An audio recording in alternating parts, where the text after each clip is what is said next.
देखो to be honest, मैं बाकी जैसे फ़िज़िक्स वालों ने वगैरह जो वीडियो वगैरह बनाई है कि उनका पेपर ऐसा आया वैसा आया, वैसा कुछ मैं कहूँगी नहीं, क्योंकि हमारा पेपर काफ़ी ठीक ठाक सा था। बट द थिंग इज़ कि ये जो एमसीक्यूज़ थे ना, ये थोड़े ट्रिकी थे।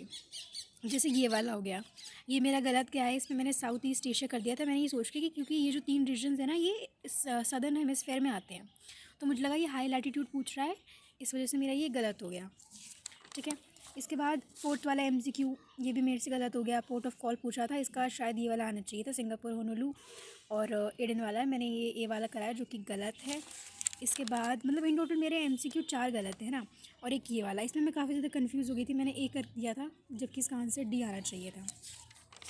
और उसके बाद में मैं तुम्हें दिखाऊँ तो एक ये टेबल वाला, अब ये पता है मैं इतना इतना फालतू का एक नंबर छोड़ के आई हूँ ना। ये कंट्रीज़ मतलब ये 16 क्वेश्चन था कि हमें कंट्रीज़ गिननी थी कि एशियान में कौन कौन सी आ रही हैं। अब मैंने चाइना गिन रही, मैंने इंडिया गिन ली, मैंने पाकिस्तान गिन लिया और मैंने बांग्लादेश गिन लिया। मैंने ये चोमू मैंने देखा ही नहीं। अगर मैं सिर्फ इसको देख लेती ना तो मेरा ये एमसीक्यू जो है वो सही जाता। उसके बाद अगर अपन ये 18 क्वेश्चन की बात करें, मुझे नहीं पता तुम्हारा क्या आया था क्या नहीं आया था, बट ये मेरे वाले में थे, ये मेरे तीनों सही हैं ऑलमोस्ट। ठीक है, मतलब इसमें 3 नंबर का था ये, तो इसमें 3 नंबर मेरे आ ही जाएंगे। फिर ये वाला है ना, इसमें बड़ी गड़बड़ हो गई थी। मतलब मुझे एक तो ये वाला जो एरिया है ना, इसका नाम नहीं पता था। मुझे इसका नाम पता था कि ये यूरोपियन स्टेपीज़ हैं, बट अगेन इसमें ये क्वेश्चन पूछा ही नहीं कि ये है क्या। इसमें क्वेश्चन ये पूछा था कि इसकी एग्रीकल्चरल इंपॉर्टेंस बतानी है, जो कि मुझे नहीं पता थी, तो मैं इसका सिर्फ नाम लिख के आ गई हूँ उसमें। सेकंड मेरा सही है, मैंने इसमें वीट बार्ले वगैरह लिखा है। ये जो एरिया है ना, इसका मुझे एग्जैक्ट नाम नहीं पता था, मैंने घर आके देखा कि इसका क्या नाम है, तो अगैन इसमें मेरा नाम नंबर कटेंगे। इसके बाद सेक्शन सी में ये मेरा सही था, इसमें अंदर वही सब चीज़ें मतलब इसमें मेरा आ जाएंगे, ये सही था मेरा।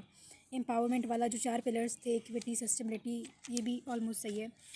फिर ये वाला भी, ये वाला प्रॉपर आंसर, मतलब ये ऐसे ना कि इसमें नंबर नहीं कट सकता मेरा। और फिर ये बहुत भाई, ये जो मेरे पास शब्द नहीं है, बहुत ही गंदा लिखा है मैंने, ये बहुत गंदा लिखा है, मुझे खुद याद नहीं है मैं इसमें क्या लिख के आई हूँ। अगेन लास्ट बस नॉट लीस्ट, ये जो डी सेक्शन है ना, मुझे 100% पता था कि ये बहुत ही गंदा करके आने वाली हूँ मैं। हालांकि उतना मतलब जितना मुझे लगा था ना कि मुझे आएगा नहीं, क्योंकि इसमें ऐसे ना कि डिस्क्रिप्टिव आंसर लिखने होते हैं जिसमें मैं बहुत गलतियाँ करती हूँ। तो एक पहला ये मैंने इंडस्ट्रीज़ वाला करा था जो कि मेरा सही है, मतलब अगर करा जाए तो ये मेरा आंसर सही है, क्योंकि इसमें मतलब मैंने ऐसा नहीं कि 6 कुछ पॉइंट लिखे हैं तो, और वो सही भी हैं ऑलमोस्ट। हाँ, मैं कह सकती हूँ मैंने एकदम प्रॉपर एनसीईआरटी की लैंग्वेज नहीं लिखी है, पर हाँ ये सही है। इसके बाद पेट्रोलियम आ रहा, इसमें मतलब मैंने ऐसे है कि प्रॉपर आंसर वाली चीज़ नहीं है, बस मुझे इसके बारे में जो जो पता था मैंने वो सब लिख दिया है।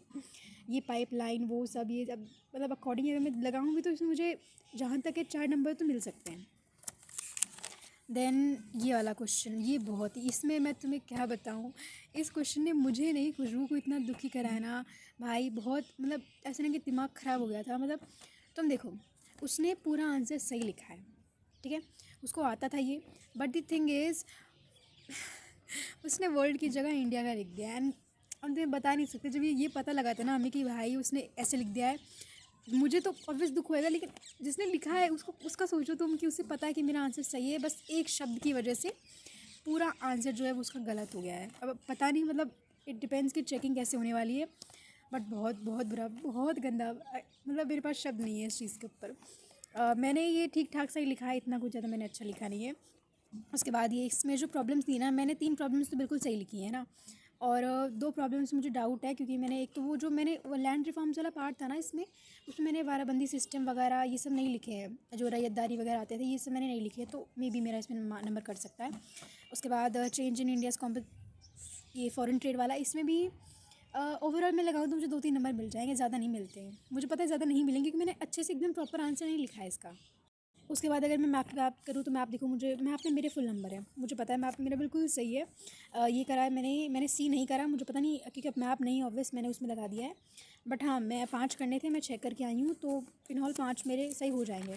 इसके अलावा इसके बाद ये इंडिया वाला तो बहुत ईजी था, इसका बिहार था, इसका आसाम था, और ये एक आयरन माइन थी जो सदन में बेला दिला करके थी, और ये मुझे ये एक एमसी मतलब क्या बोलते एक ये नहीं आता था मुझे, बाकी मुझे सारे आते थे, तो मैंने ये 6 करे हैं 7 में से। तो इन ऑल मेरा मैप तो काफ़ी ज़्यादा अच्छा गया है।